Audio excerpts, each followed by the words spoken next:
Hello everyone, welcome welcome to few minute blog.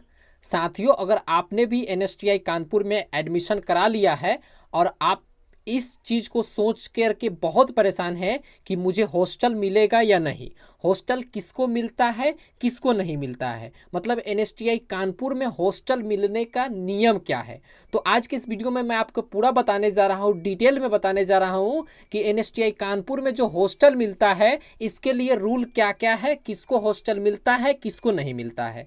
तो चलिए हम लोग स्टार्ट करते हैं और देखते हैं रूल नंबर 1। देखिए, एनएसटीआई कानपुर में हॉस्टल मिलने का रूल नंबर 1 क्या है। रूल नंबर 1 है डिस्टेंस, यानी कि दूरी। रूल नंबर 1 क्या है बाबू आपका? डिस्टेंस या दूरी। मतलब एनएसटीआई कानपुर में वैसे स्टूडेंट्स को प्रीफेयर किया जाता है, वैसे स्टूडेंट को वरीयता प्रदान की जाती है जिनका घर ज़्यादा दूर होता है। मतलब अगर घर आपका 250 से 300 किलोमीटर, कितना बाबू? 250 से 300 किलोमीटर या उससे अधिक है तो आप निश्चिंत रहिए कि हॉस्टल मिलेगा। ठीक है बाबू, लेकिन ये भी डिपेंड करता है कि सीट कितना बचा हुआ है, नंबर ऑफ कैंडिडेट कितने गए हैं, नंबर ऑफ कैंडिडेट कितने एडमिटेड है, नंबर ऑफ कैंडिडेट कितने अप्लाई किए हैं।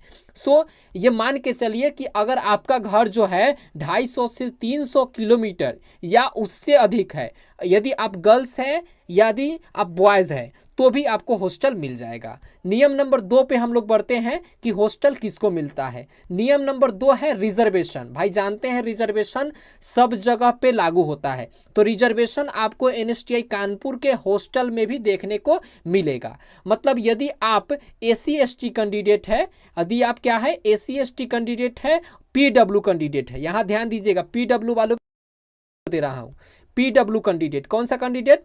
PW candidate. मतलब अगर आप दिव्यांग कैंडिडेट है, अगर आपका घर 250 से 300 किलोमीटर नहीं भी है तो आप ये निश्चिंत रहिए कि आपको हॉस्टल मिल जाएगा। ये नियम नंबर 2 है हॉस्टल मिलने का। रिजर्वेशन को वरीयता प्रदान की जाती है एनएसटीआई कानपुर में।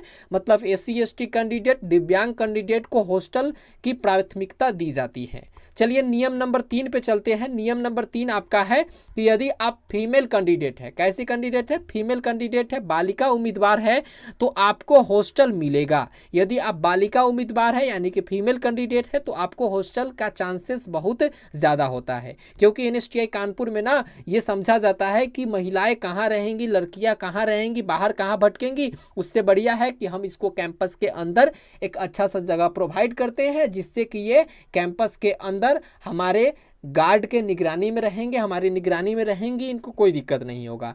तो एनएसटीआई कानपुर में हॉस्टल मिलने के कुल नियम 3 आपको देखने को मिले। पहला नियम आपका रहा डिस्टेंस, 250 से 300 किलोमीटर या उससे ज़्यादा है तो आपको हॉस्टल मिल जाएगा। नियम नंबर 2 आपका रहा रिजर्वेशन, अगर आपके पास है तो आपको हॉस्टल मिलने के चांसेस बहुत ज़्यादा है। और नियम नंबर 3 था अगर आप बालिका उम्मीदवार है तो आपको भी हॉस्टल मिलने के चांसेस बहुत ज़्यादा है। इसके अलावा भी कुछ रूल्स है एनएसटीआई कानपुर में हॉस्टल मिलने का, वो है सीट।